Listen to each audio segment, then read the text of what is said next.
भैया, you are welcome to the channel Love Letter 67 जो मिलाई आपको अपनों से।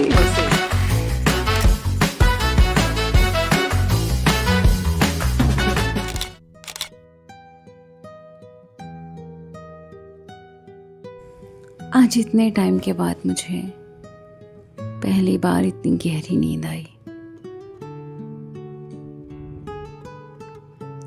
आरफ, मुझे खुशी है ये जानते हुए कि तुम हमेशा मेरे साथ हो। ये सच है कि मैं तुम्हें बहुत याद करती थी, तुम्हारे बारे में सोचती थी। मेरी माँ हमेशा मुझे कहती थी, मीरा शादी कर लो, पर मैं शादी के लिए हाँ कह ही नहीं पाती थी। मगर अब तुमने मेरी आंखें खोल दी। जिंदगी आगे बढ़ने का नाम है। यूं ही पुरानी यादों में कैद रहने से जिंदगी जी नहीं जाती, बस काटी जाती है। और तुमने मुझे ये समझाकर ये भी जाहिर कर दिया कि तुम मुझसे कितना प्यार करते हो। और हाँ, अगर मैं खुश रहूंगी तो तुम भी खुश रहोगे।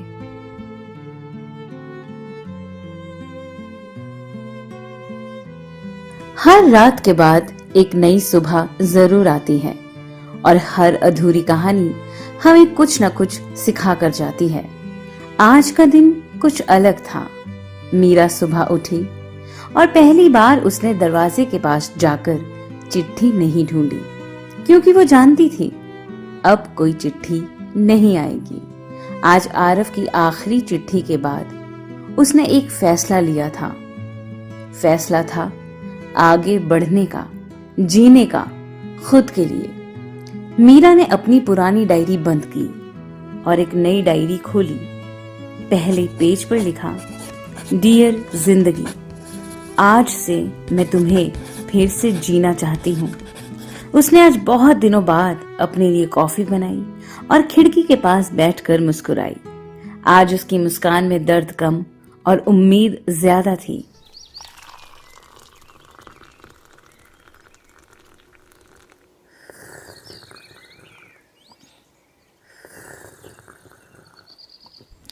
अब नई सुबह की शुरुआत की है तो एक गाना सुनना तो बनता है।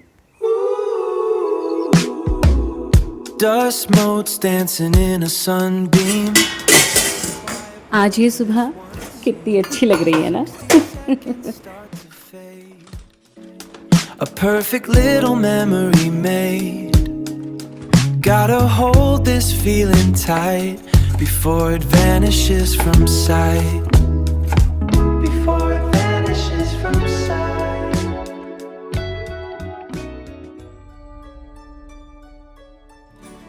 अब जब मीरा ने जिंदगी में आगे बढ़ने का फैसला कर ही लिया है तो आज उसने ऑफिस से कुछ दिनों की लीव्स ली, अपने लिए खूब शॉपिंग की और अपने घर चली गई, अपने पेरेंट्स के पास दिल्ली।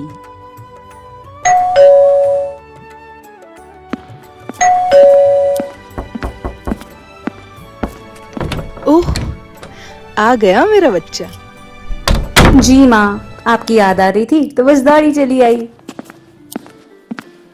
ओहो, एकदम से गर्मी इतनी बढ़ गई है भाई। लग रहा था कि जैसे गर्मियां आएंगी नहीं, और अब आई है तो बस दिमाग खराब कर दिया इस गर्मी ने। चला, मैंने तेरे लिए तेरे फेवरेट राजमा चावल बनाए हैं।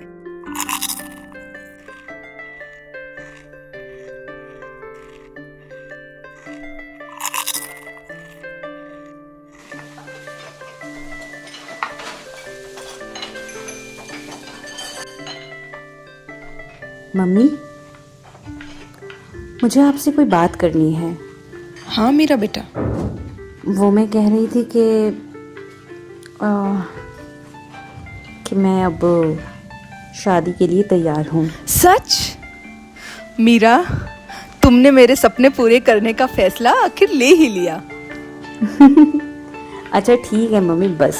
शुक्र है तेरा भगवान जो तूने मेरी बच्ची की आंखें खोल दी। रिलैक्स माँ। हाँ हाँ ठीक है बेटा, लेकिन शादी मैं अपने पसंद के लड़के से करूंगी, ठीक है ना? पर कोई है क्या तेरी नजर में? नहीं, फिलहाल तो नहीं, पर आपको जल्द बता दूंगी।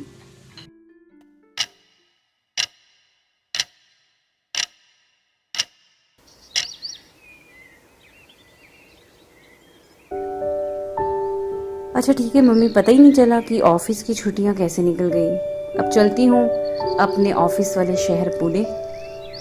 अच्छा माँ, अपना ख्याल रखना। ठीक है बेटा, ध्यान से जाना। जी माँ जी।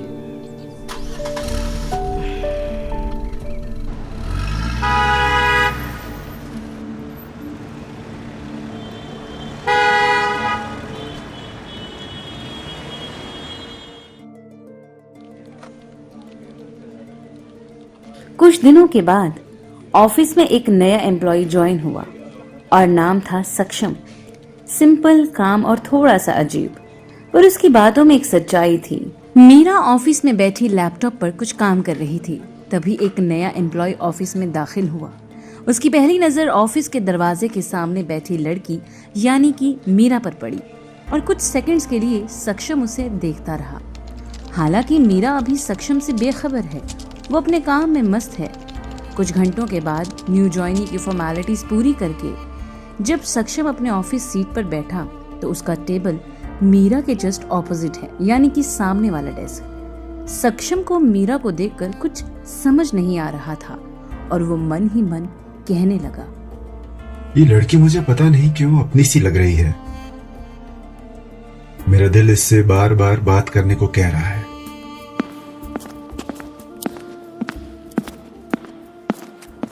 हेलो। हाय। मैं सक्षम। सक्षम, आपने अभी रिसेंटली ज्वाइन किया है? अभी अभी ज्वाइन किया है। ओह, यानी ये वही लड़का है जिसमें मेरे आरफ का दिल धड़कता है। हेलो। सॉरी। हाय, मैं मीरा यहाँ पर आईटी डिपार्टमेंट देखती हूँ। ओह ग्रेट, मैंने as a sales manager join किया है यहाँ पर। Oh great. धीरे धीरे मीरा और सक्षम की दोस्ती होने लगी और इस बार मीरा ने अपने दिल को रोकने की कोशिश नहीं की, क्योंकि अब वो समझ चुकी थी प्यार दोबारा भी हो सकता है और इसका ये मतलब नहीं कि पहला प्यार कम था। इस तरह सक्षम और मीरा बहुत अच्छे दोस्त बन गए और सक्षम ने मीरा से अपने दिल की बात कही। मीरा, मुझे तुमसे कुछ कहना है। हाँ बोलो सक्षम। मैं तुमसे शादी करना चाहता हूँ। शादी? पता नहीं क्यों, लेकिन जब से तुम्हें देखा है तुम मुझे अपनी सी लगती हो। मैं जानती हूँ सक्षम कि मैं तुम्हें क्यों अपनी से लगती हूँ। मेरे आरफ का दिल जो है तुम्हारे अंदर। क्या तुम मुझसे शादी करोगी? लेकिन उससे पहले मैं तुम्हें एक सच बताना चाहता हूँ। हाँ सुन रही हूँ। कुछ साल पहले मैं बहुत बीमार हो गया था। मेरी हार्ट सर्जरी हुई थी। डॉक्टरों ने मेरा हार्ट ट्रांसप्लांट किया था। आज मैं अगर जिंदा हूं तो किसी अनजान नौजवान के दिल की वजह से। मैं समझ सकती हूँ सक्षम। हर किसी की जिंदगी में बहुत से ऐसे वाक्य होते हैं जिनका उन्होंने कभी सोचा नहीं होता। तुम्हारे पेन को मैं समझ सकती हूँ और मुझे शादी करने से कोई एतराज नहीं है। सच मीरा, तुम भी मुझसे शादी करना चाहती हो? हाँ।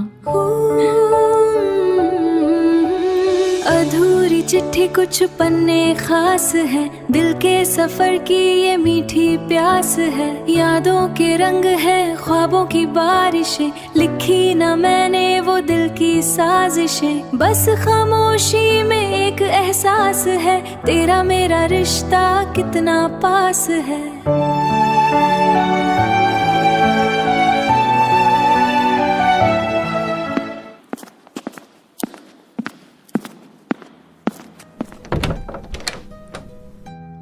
एक शाम मीरा घर आई और जैसे ही दरवाजा खोला उसकी नजर नीचे गई एक पल के लिए उसका दिल रुक गया, जैसे उसे उम्मीद थी शायद फिर एक चिट्ठी, पर वहां कुछ नहीं था। मीरा हल्की सी मुस्कुराई और धीरे से कहा, थैंक यू आरव,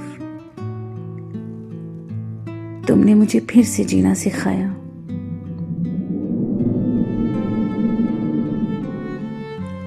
हल्का सा हवा का झोंका आया, जैसे कोई उसे अलविदा कह रहा हो।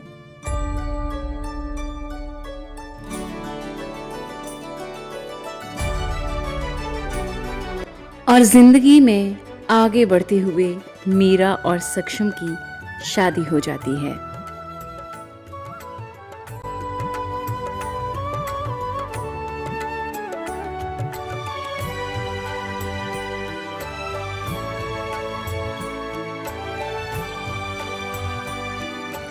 कुछ प्यार हमारे साथ नहीं रहते, पर वो हमें कभी अकेला भी नहीं छोड़ते। कुछ चिट्ठियां अधूरी रह जाती हैं, पर उनकी कहानी हमेशा पूरी होती है।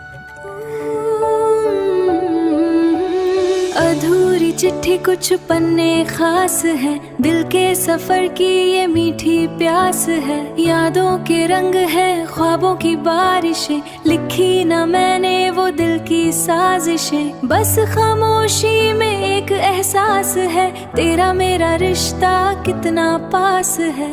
Thank you so much Aarav, I love you. Dear friends, इस दुनिया में न जाने कितने ही ऐसे लोग हैं जो किसी न किसी पुरानी यादों में कैद हैं, या यूं कहें किसी न किसी ट्रॉमा में हैं, चाहे बचपन में हुआ कोई हादसा हो या किसी अपने के बिछड़ने का गम, या यूं कहें कि किसी के सपनों के पूरे न होने का दुख। फिर भी जिंदगी आगे से आगे बढ़ रही है, लेकिन हम आज भी उसी यादों में कैद हैं। तो अब आप भी खुद से वादा कीजिए, लिखें अपनी जिंदगी की एक नई डायरी कि हाँ, आप भी जीना चाहते हैं। कहें अपनी जिंदगी से कि हाँ, मैं तैयार हूं आगे बढ़ने के लिए। फिर देखो जिंदगी कैसे नए नए रंग बिखेर देगी। दोस्तों, ये थी कहानी अधूरी चिट्ठी, and this is me RJ Shailo, और आप सुन रहे थे दिलचस्प कहानियों का अड्डा only on YouTube channel love letter 67, जो मिलाए आपको अपनों से। अगर आपको ये कहानी पसंद आई हो तो इसे जरूर शेयर करें, क्योंकि शायद किसी को इस कहानी की सख्त जरूरत हो। इस कहानी के पिछले एपिसोड्स के लिंक आपको डिस्क्रिप्शन बॉक्स में मिल जाएगी। फिर मिलेंगे एक नई कहानी के साथ। तब तक टेक केयर, सायोनारा।